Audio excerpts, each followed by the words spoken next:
স্কুলে ভর্তি করে দিছে, তখন সবাই বলছে যে ওকে পড়াশোনা করে কী লাভ হবে, ও তো কিছু হতে পারবে না, এমনি এমনি পড়াশোনা করে লাভ আছে, এগুলো বলছে। তারপরে আম্মু আবার চাইছে যে ও ভালো হবে, ভালো করে পড়াশোনা করবে। জন্ম থেকেই মায়ের সাহায্য ছাড়া কোনো কাজ করতে পারেন না হালিমা। খাওয়া দাওয়া, গোছল, ঘুম ও লেখাপড়ায় সবকিছুতেই মায়ের সাহায্য লাগে তার। তবুও হাল ছেড়ে দেননি মা। পড়ালেখায় মেয়ের আগ্রহ দেখে প্রাইমারি স্কুল শেষ করান এবং প্রাইমারি শেষে মানুষের কূটকথা শুনেও হালিমাকে ভর্তি করে দেন ক্লাস 6-এ। প্রতিদিন হুইল চেয়ারে করে স্কুলে নিয়ে গেছেন এবং নিয়ে এসেছেন তার মা। কিন্তু বিপত্তি বাধে এসএসসিতে, কারণ মায়ের সাহায্য ছাড়া যে কোনো কাজই করতে পারেন না হালিমা। তবে পরীক্ষা দেওয়ার প্রবল আগ্রহ থেকে স্থানীয় প্রশাসন পরীক্ষা কেন্দ্রে হালিমার সাথে থাকার অনুমতি দেন। সেই হালিমাই নিজের অদম্য ইচ্ছা আর মনোবলে জিপিএ 3.5 পেয়ে এসএসসি পাশ করেন। লেখাপড়ার বিষয়ে অনেকেই নিরুৎসাহিত করলেও সকল কাজে পাশে পেয়েছেন তার মা সহ স্কুলের শিক্ষক ও সহপাঠীদের। অনেক মানুষ অনেক কথা বলছে যে না, ওক পড়াশোনা করে কী হবো, ওক তো পড়াশোনা করে দরকার নাই, অকজোর কোনো জায়গায় প্রাইভেট দিতাম, কেউ নিত না। ব্যাস পড়াইছে, তারপরে জুলক নিয়ে গেছে, ব্যাস বাদ দিয়ে দিচ্ছে। ওর জীবনে অনেক কষ্ট, অনেক মানুষ অনেক কথা বলছে। আমি অনেক সহযোগিতা করছি, আমি স্কুলে নিয়ে গেছি, আমি বলছি যে তুমি একাই পড়ো, তুমি যা করতে পারো তাই অনেক কিছু।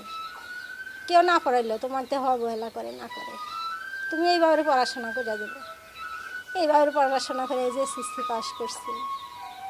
আমি প্রাইভেট পড়াবার পাইনি, ও অনেক অসুস্থ থাকে, ওর শরীরে এমন রক্তও কিনা দেওয়া নাকি। আমি কীভাবে প্রাইভেট পড়াবো, কোচিং করাবো, আমার সাধ্য নাই, আমি পড়াবার পারিনি। আমি যেটুকু পারছি এইটুকুই করাচ্ছি।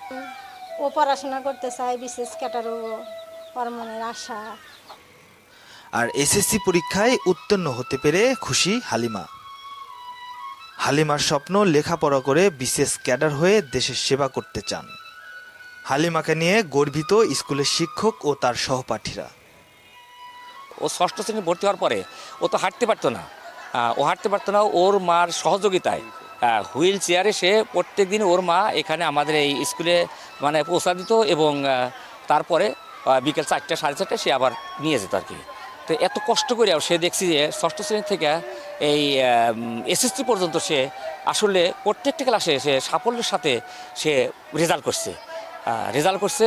তো এর মধ্যেও তার অনেক কষ্ট ছিল, যেহেতু ওর মা প্রত্যেক দিন এইভাবে মেয়েটাকে আনে এবং নেওয়া অনেক কষ্ট ছিল। তারপর আমরা প্রচুর ওকে হেল্প করছি আর কি।